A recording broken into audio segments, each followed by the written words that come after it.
Even as the world is going through the worst semiconductor chip shortage, Dell isn't slowing down on making new laptops. And that's exactly what we crave for. So let's dig right into one of them. Right here, I've got the Dell Inspiron 5410, which is a 14-inch laptop that was released in spring of 2021. The one I've got here is just a laptop and not a 2-in-1, which means that there is no touchscreen and the screen cannot be folded all the way back. The unboxing experience is very basic and the thing just ships in this very box that you see here. Inside the box, there's just the laptop inside of the packaging material that I think you call air pockets. But yeah, Dell could have done much better on this part. Alongside the laptop is the charging adapter with the AC cable, and obviously there's also the documentation, which at this point I don't think we really need. That's basically it for the unboxing. Moving over to the actual laptop, this thing comes packed with an 11th generation Intel Core i5 11300H processor. This one's got 8 megabytes of cache and can be clocked up to 4.4 gigahertz. If that was a little bit of jargon for you, just know that it is fast enough and capable for most home and personal applications. The config I have here features Intel's integrated Iris Xe graphics. Now there's a couple other options on Dell's website that you can get for the graphics, which includes Intel's UHD graphics and also a discrete NVIDIA GeForce MX 450 graphics card. This one that I've got here comes with shared graphics memory, and the performance of this one will be a tad bit lower than a discrete memory card. But don't get me wrong, this one's a major update over the previous integrated graphics. They always used to be a nightmare to render videos or do any graphically intensive tasks on.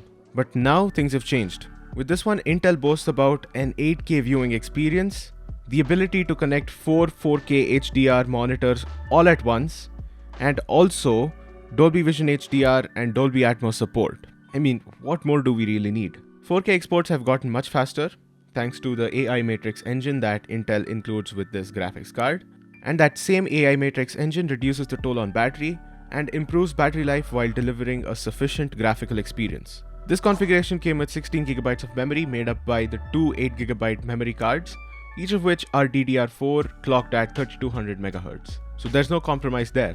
Over in the storage department, this one came with a 512GB NVMe SSD. It is an M.2 drive that uses the PCIe bus. And honestly, I think this setup has become a standard these days on laptops, and for a good reason. They're fast at doing whatever they do, and the boot speeds are incredibly fast. Another great thing about this Inspiron 14 is that both the RAM and the ROM are replaceable and upgradable. Nice move, Dell. We always appreciate the customizability. And they didn't skimp on the ports either. On the right side of the laptop, there's a headphone jack, a USB 3.2 Type A port, and a micro SD card slot. Over on the left side, there's a power jack, the HDMI 1.4 port, a USB 3.2 Type A port, and a USB 3.2 Type C port. Now both of the Type A ports are Gen 1 ports. That means that they can only hit speeds of up to 5 gigabits per second. But the situation is quite complicated with the Type C port. On the i3 and i5 versions of this laptop, the Type C port integrates a DisplayPort and power delivery port along with the USB functionality. But with the i7, the same port is a Thunderbolt 4 port. So that might be a deal breaker for you if you intend on using this with a hub or a centralized docking station. But this laptop is great on its own too. The 14-inch 1080p Full HD panel on this one comes with an anti-glare matte coating. And they also did a great job with the screen to body ratio on this one by narrowing down on the bezels and making it look very sleek. The touchscreen option on this one is only available on the 2-in-1 variant, and that one doesn't have an anti-glare coating of any sort. Now the viewing angles have been optimized and it's pretty decent, but they still are not as great as a glossy display. Now I'd rather have a matte display without any fingerprints over a glossy display with a bunch of them. Another great addition on this one is the webcam with the shutter. Now the webcam itself feels like it's a slight compromise considering the fact that it's just a 720p sensor in there, but the inclusion of a shutter is always welcome. And there's also a light right next to it to indicate when the camera is active, so you know if Mark is spying on you or not. And the keyboard and trackpad on this one also turned out to be much greater than my expectations. It's a full-size keyboard with dimmable backlighting, which again has become a standard, and it's also quite comfortable to type on. The keys feel really sturdy and it's just the right amount of key travel that we need. The trackpad is a precision trackpad, so there's all of those Windows 10 gestures that sound really cool and you might really never use, but it's always great to have. This one comes with a 54 watt-hour battery inside and can last for a day with light to moderate usage. But heavy users like myself, we never settle for any battery capacity. We always love to have more. And that's also considering the fact that this one charges only at 65 watts. And while that doesn't sound like much initially, Dell says that 60 minutes of charging with the included adapter will give you about 80% of charge with what they call express charging. So that's something that I will have to test out later.